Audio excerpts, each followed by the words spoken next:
Hello and welcome to another edition of Foreign Dispatches, the program that takes you around the world in 25 minutes. I'm Teniola Oyetayo. On the program this week, Ukraine faces cold, dark winter as Russia targets country's energy infrastructure, plus China loosens COVID curbs in major policy shift. Over 10 million Ukrainians have fled the country since the start of the war, but for many of those who stayed behind, daily life has become a test of survival. As Russia continues to pound the country's energy infrastructure, officials are warning of widespread shortages of energy and heat. The World Health Organization says Ukraine is looking at a tough winter, with temperatures predicted to drop below minus 20 degrees in some areas of the country.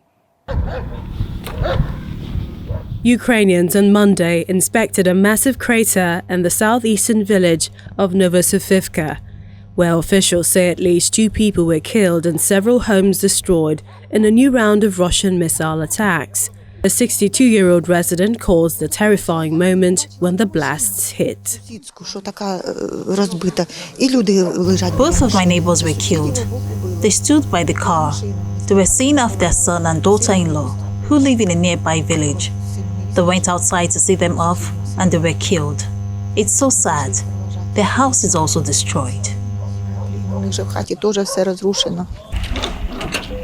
It was a tragic shock to residents, even as a new barrage had been anticipated for days.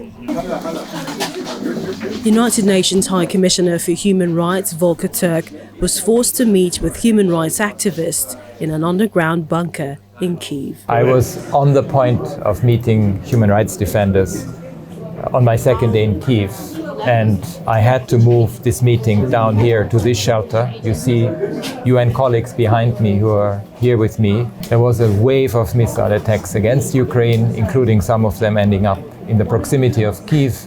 You can imagine what this means for the population. It has become almost a new normal, but it has a huge impact on civilians, and it has to stop. Thousands of civilians sought safety and warmth in the capital's underground metro, some passing their time sketching or petting their dogs. One woman said she thought the missile attacks, which knocked out power in many areas again, were purposefully timed because of the cold. I hope there will be no massive destruction. But they waited until the temperature got to -5, -6 degrees Celsius until it got cold. But we have blankets, sleeping bags, camping gas and the metro.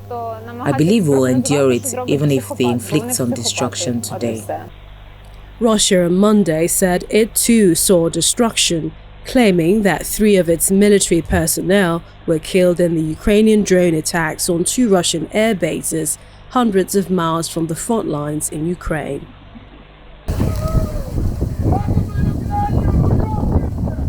Ukraine did not directly claim responsibility if it did carry out the attacks. They were the deepest military strikes it has conducted inside the Russian heartland since Moscow invaded the 24th of February.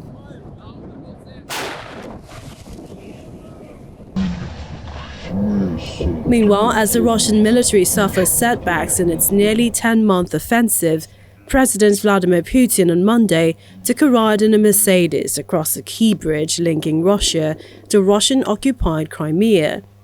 His drive across the critical span comes less than 2 months after massive explosions disrupted traffic on the key supply line.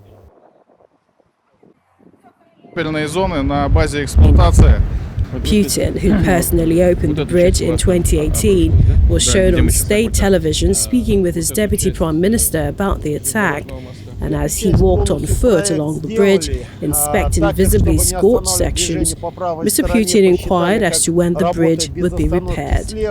Kyiv has not claimed responsibility for any of the blasts, saying only that such incidents are karma for Russia's invasion. Meanwhile, as temperatures drop below freezing around the country, troops on the front line are facing a new challenge: the cold and muddy trenches. The change in seasons is expected to bring a shift in the fight, and NATO has already accused Russia of using winter as a weapon of war.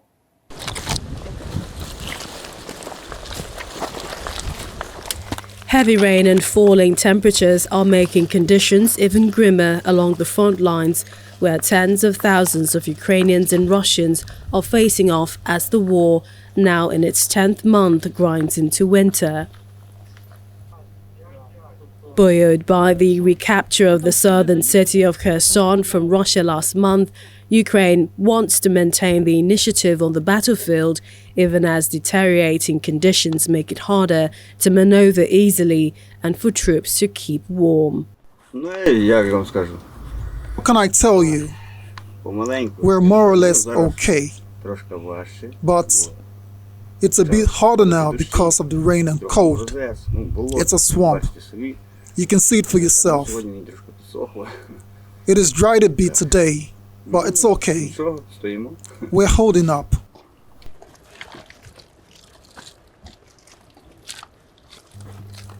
The Donbass, a heavily industrialized region that is partially occupied by Moscow, comprises the Donetsk and Luhansk provinces that Kremlin leader Vladimir Putin has declared to be annexed Russian land. The region, which includes the destroyed sea of Azov city of Mariupol, has been the site of some of the fiercest fighting of the war. Ukraine's defense minister said recently that the bad winter conditions would give both Kyiv and Moscow's forces a chance to recuperate.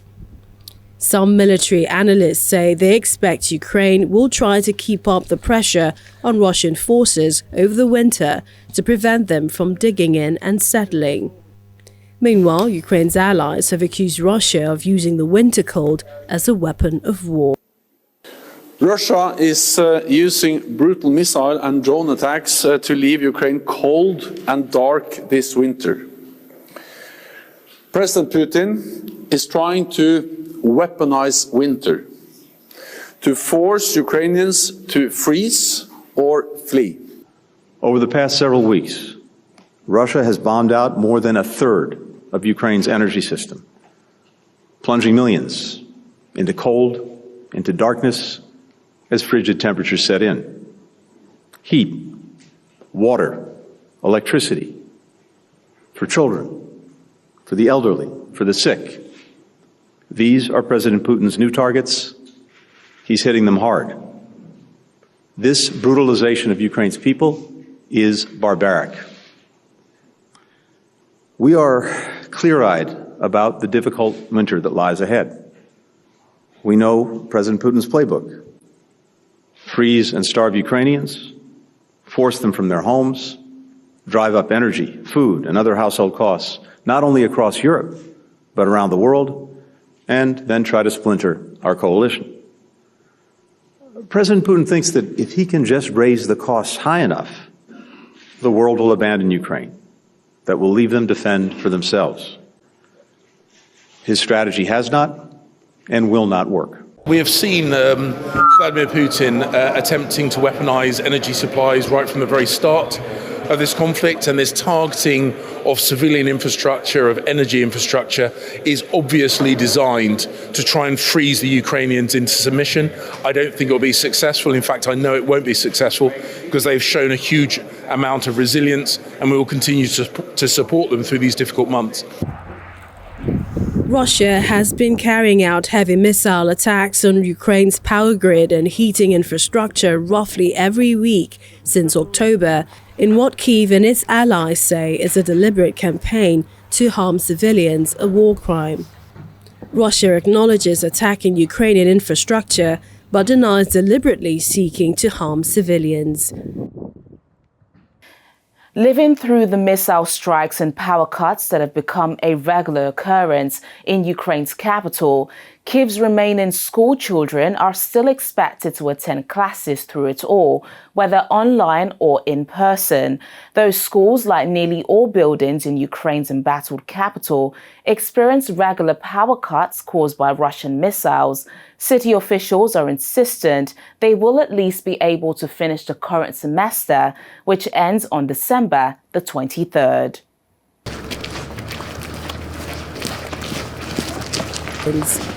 Schools in the Ukrainian capital, Kyiv, are facing a monumental task: how to keep their 190,000 remaining students in class. Whether it's online or in person, the children are expected to attend classes through missile strikes and power cuts. Fourth grader Daria Kosova says she wishes there was no war whatsoever. She's terrified of the air raid sirens, but still wants to attend classes in person. Going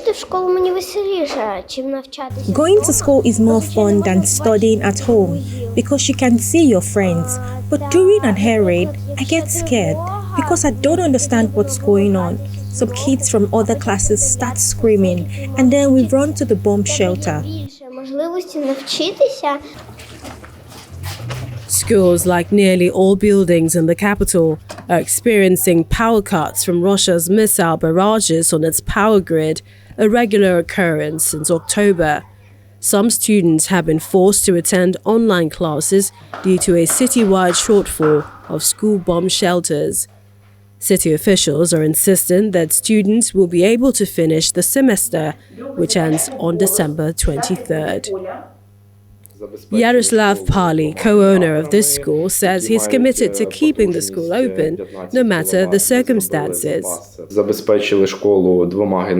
We've provided 2 generators and have accumulated fuel to fill up the generators. We also made our kitchen autonomous from electricity. There were issues with cooking the food, as all the stoves rely on electricity. So we made it autonomous from it and made reserves of food, which we will be able to cook and feed the students through power disruptions.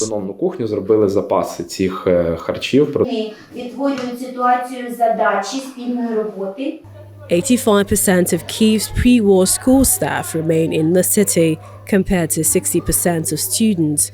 Many children have relocated to safer regions or abroad, but the wider situation is bleak. Nearly half of Ukraine's power grid has been wrecked by Moscow, and Ukraine says it expects further attacks. Away from Ukraine, authorities in China this week relaxed some of the world's toughest COVID restrictions to varying degrees in what many hope could bring a more pronounced shift towards normalcy 3 years into the pandemic. However, some people remain wary of catching the virus, especially the elderly, many of whom remain unvaccinated. With last month's protests largely subsided amid a heavy police presence across major Chinese cities, regional authorities have cut back on lockdowns, quarantine rules and testing requirements to varying degrees. Top officials have also softened their tone on the dangers posed by the virus, but the patchy loosening over the past week has left some worried about exposure to infection with the disease. The relaxation is good news, but what worries me is that the whole country is basically easing COVID-19 curbs now.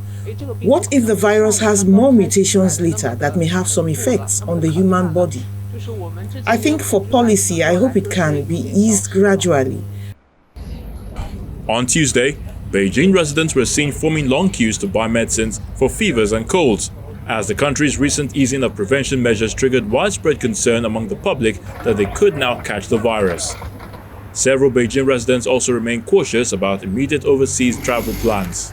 So for me, I'm gonna do a risk assessment first before I decide to go abroad.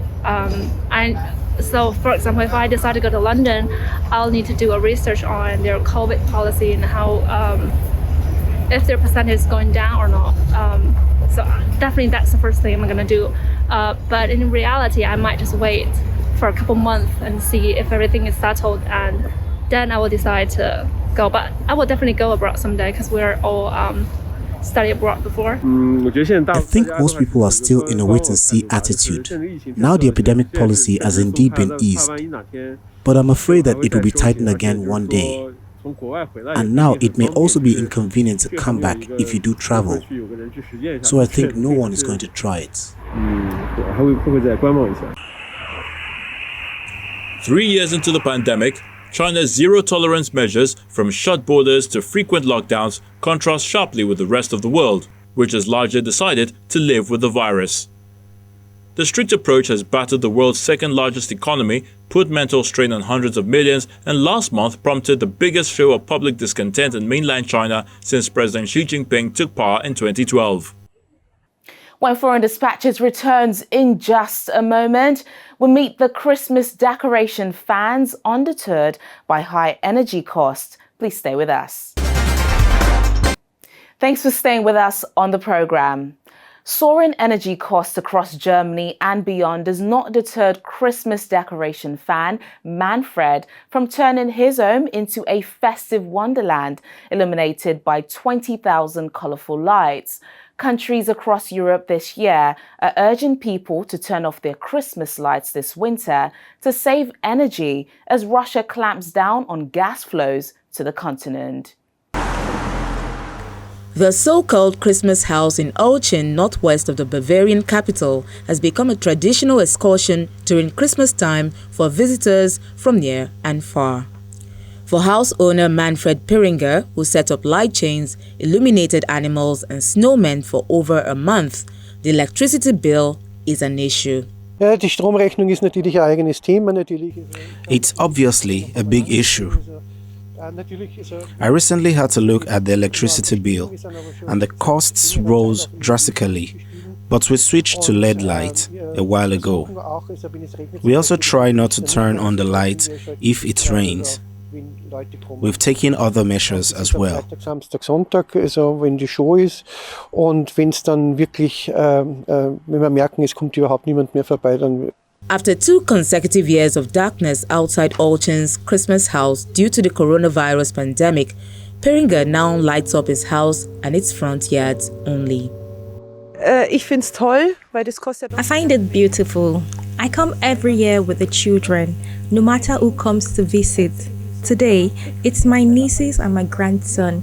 We always come by because every time it's different. Die Leute kommen vorbei und sagen, Mai, wie schön, und das ist für die Seele. According to Munich's Environment Institute, an independent organization lobbying for environmental causes, an estimate from last year showed that even though Christmas lights did not make up the main part of Germany's energy consumption, they still accounted for the annual electricity utilization of 200,000 households. Christmas lights can be seen as the tip of the iceberg of a totally escalated energy consumption in our hyper-consumer societies. They don't make up the main part, but just to mention a few figures, and this is an estimate from 2021, 19.5 billion lights will be turned on in private households alone. That's equal to the annual energy consumption of 200,000 households in a mid-sized city. Germany is reportedly planning to introduce a price cap on electricity for households and industrial consumers as part of measures to help Europe's largest economy weather an energy crisis. And over in Australia, homes in Sydney's southwest are also thrilling onlookers with dazzling light displays, bringing the Christmas spirit to the area, regardless of the high cost of electricity. In the suburb of Mount Annan, homes are decorated with thousands of string lights, fluorescent installations, inflatables, and numerous Christmas-themed pieces for onlookers to enjoy. Dressed as an elf and standing in front of his home to welcome visitors, local resident Roland McAvoy says spending a month to carefully put his display together is worth the joy it brings to people. I enjoy doing it, and when I see the smiles on the kids' faces, I think it is so good. That's what it's all about in this world. Too much sadness, a little smile on a little kid's face makes it all worthwhile. The Australian government on Tuesday delayed a key meeting of federal and state leaders called to discuss measures to contain soaring power prices after Prime Minister Anthony Albanese tested positive for COVID-19. For McAvoy, the rising cost doesn't bother him. Well, most of them are 12 volts, so it's not too bad. So it works out, run a normal winter electricity bill. So it's not too bad at all. And a lot of these are solar as well, so the sun pays for it. Not my son, the sun.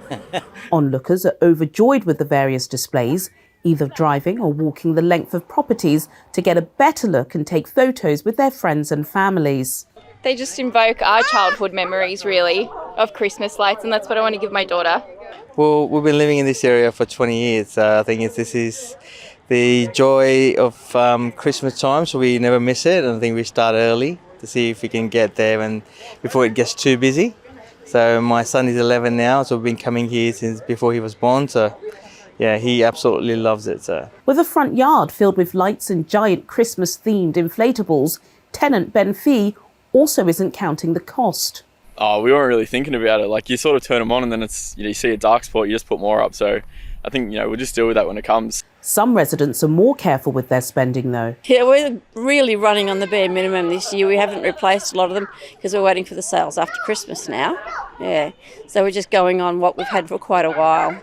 The Australian government is looking to forge consensus between the states and Canberra on reducing energy prices, which have been rising sharply due to Russia's war in Ukraine. And finally on the programme, the Royal Ballet is once again enchanting audiences with festive favourite The Nutcracker this holiday season, with performances beginning at the Royal Opera House in London this week. Let's take a look.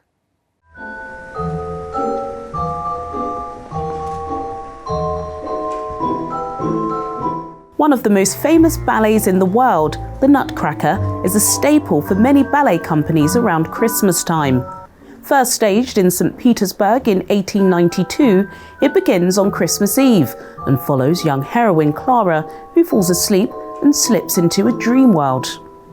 Principal dancer Fumi Kaneko plays the Sugar Plum Fairy, a role she describes as one of the hardest for a ballerina. Every time I come back to this role, I feel like I'm challenging every single time. But also it's so much fun with this amazing music, and it carries me to go further and then challenge myself every time. After 2 Christmas seasons interrupted by the COVID-19 pandemic, this year is the first to see a return to normality. It has been very, very difficult for all of us, and that reminds me how lucky we are to be able to actually dance on stage, being able to show our hard work, what we've been doing every day, and yes, it reminds me to never take it for granted.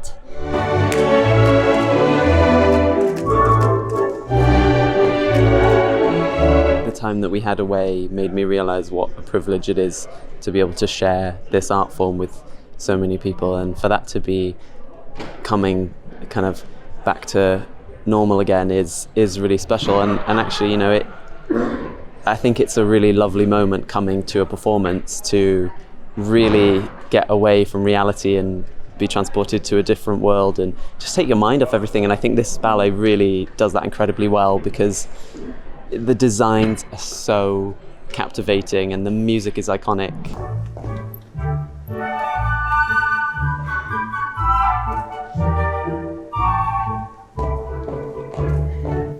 The Royal Ballet director also welcomes the return of the production, following the changes brought on by the pandemic.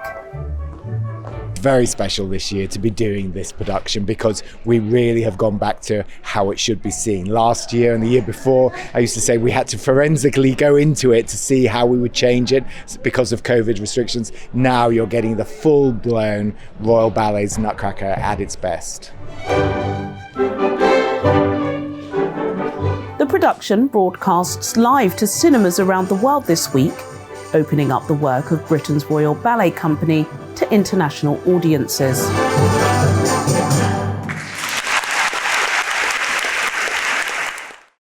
And that's the programme today. Be sure to join us next time for more stories from around the world. Thank you so much for watching. I'm Teniola Oyetayo. Bye for now.